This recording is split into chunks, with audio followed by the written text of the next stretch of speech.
nous situons l'incident là à des niveaux. Il y a déjà, ça fait plus de 5 ans qu'on est en train de parler de la démission des parents. Parce que cela, un enfant qui vient à l'école avec l'arme, on ne sait pas c'est sur quelle cause.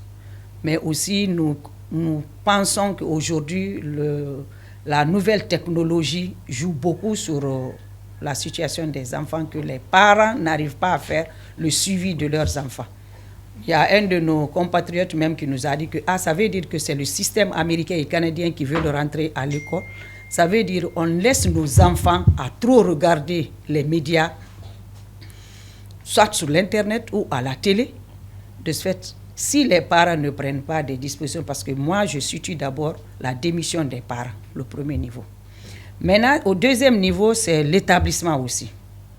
Parce que si l'établissement n'arrive pas, nous, quand on envoie les enfants, que ce soit public ou privé, il y a la sécurité et la sûreté des élèves dans les établissements scolaires. Parce que quand l'enfant quitte la maison, il vient à l'école, l'école doit prendre ses dispositions pour s'occuper des enfants. C'est vrai, il y a l'État. Parce que quel que soit, nous sommes dans une république.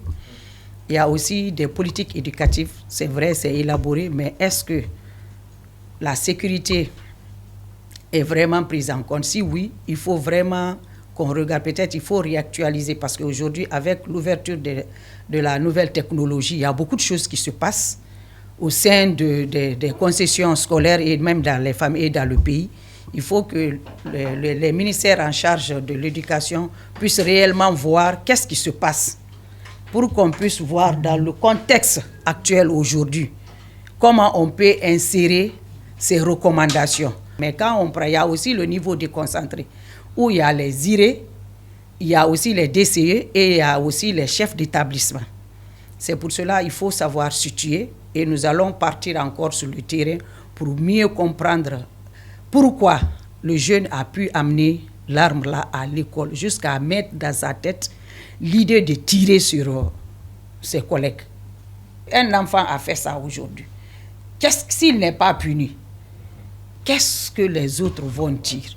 Parce que les parents aujourd'hui de ces deux enfants, je sais que même si on ne les a pas rencontrés d'abord, mais ils sont sur leur raison, ils sont très fâchés. Et celui qui l'a fait, comme ils l'ont dit, qu'il est dans la main des policiers, mais comme vous l'avez dit, quelle sera la suite? Parce que si on ne condamne pas, on ne sanctionne pas, d'autres pourront le faire. Et on veut éviter cela. Mais nous allons toujours continuer. Après, parce que vous nous avez trouvé, on travaille quand vous m'avez appelé, nous devrons aller encore sur le terrain. L'acte là prouve que les parents ont démissionné de l'éducation. Il faut que les parents mettent vraiment de rigueur dans le suivi de leurs enfants à la maison et en allant aussi à l'école. Un enfant qui fait 12e, ça veut dire qu'il a plus de 10 ans. Ça déjà, c'est confronté. On ne sait pas la cause, mais moi je dirais que d'abord, il a quitté une maison où il y a un problème. Il faut savoir situer ce problème, c'est où, mais déjà, il y a la démission des parents. Deuxièmement, c'est au niveau aussi de l'État, mais le ministère en charge de l'éducation et d'autres qui sont affiliés à cela, le ministère de la Défense, pour voir les politiques éducatives, comment on peut vraiment, parce qu'avec l'arrivée de cette nouvelle technologie qui impacte négativement sur l'éducation en Afrique, voir comment on peut contextualiser cela. Les textes sont élaborés, mais voir est-ce que ces lignes-là sont prises en compte. Nous avons fait une réunion d'entretien et de nous focaliser sur la situation. C'est de là-bas où on a fait notre ordre de mission et on a délégué le commissaire au compte qui est un syndicaliste, plus l'assistant coordinateur pour aller s'enquérir de la situation dans le groupe scolaire Sainte-Marie de Nongo.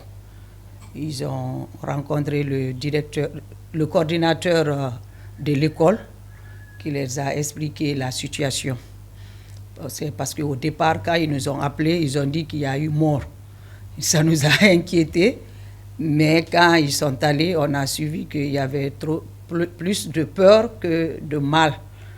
Il y a 2 élèves, une fille et un garçon, et un qui est gravement blessé. Et au retour, on a fait un communiqué et où on a partagé sur notre plateforme.